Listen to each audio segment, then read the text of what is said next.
Cada día crece más en todo el mundo el no a la pena de muerte. Para la Iglesia esto es un signo de esperanza. Desde un punto de vista jurídico, no es necesaria.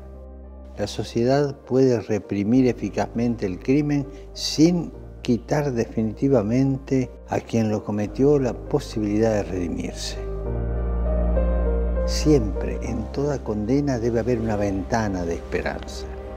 La pena capital no ofrece justicia a las víctimas, sino que fomenta la venganza y evita toda posibilidad de deshacer un posible error judicial. Por otro lado, moralmente la pena de muerte es inadecuada. Destruye el don más importante que hemos recibido, la vida.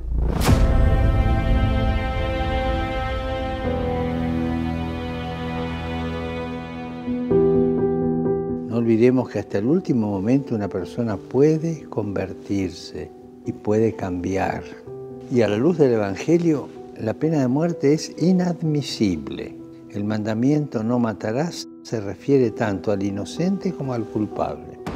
Por eso pido a todas las personas de buena voluntad que se movilicen para lograr la abolición de la pena de muerte en todo el mundo.